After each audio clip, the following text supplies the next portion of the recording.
మనకు తెలుస్తుంది.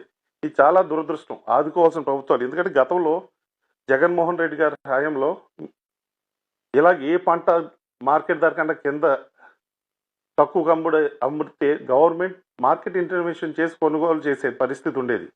గతంలో టమాటోని ఎవరు కొనట్లేదంటే మార్కెటింగ్ శాఖ ప్రభుత్వం తరపున వేలంలో పాల్గొని టమాటాను కొని చెన్నై, హైదరాబాద్, బెంగళూరు మార్కెట్లో అమ్మిన పరిస్థితి సంఘటనలు కూడా మేము గుర్తు చేస్తున్నాం. కోవిడ్ సమయంలో రైతులు పండించిన పంటకి గ్రామాన్ని వెహికల్స్ తిప్పి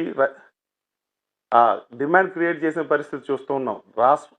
మన రాష్ట్రం నుంచి ఇతర రాష్ట్రాలకి దేశవ్యాప్తంగా ప్రత్యేక రైళ్లు ఏర్పాటు చేసి రైతు పండించిన పంటని పంపించి వాటికి రైతులను ఆదుకునే ప్రయత్నం జరిగిన విషయాన్ని మేము గుర్తు చేస్తున్నాం. జగన్మోహన్ రెడ్డి గారు ఏం చేశారో ఒక్కసారి మీరు గమనించండి. మీరు కొత్తగా ఏం చేయక్కర్లా. ఆయన చేసిన విధానాన్ని కొనసాగించి రైతులను ఆదుకునే ప్రయత్నం మీరు చేయమని మిమ్మల్ని కోరుతూ ఉన్నాం. ఈరోజు పొగాకు నీరుడు ₹450 అమ్మితే ఈరోజు ₹266 మాత్రమే అమ్ముతుందని వాళ్ళు చెప్తూ ఉన్నారు.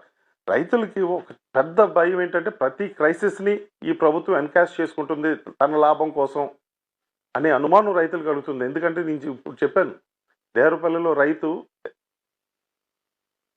₹250 కంపెనీలు కొంటుంటే దాని వెనకాల కిక్ బ్యాక్స్ రూపంలో కొంతమంది ఏదో ఆశించి జరుగుతుంది.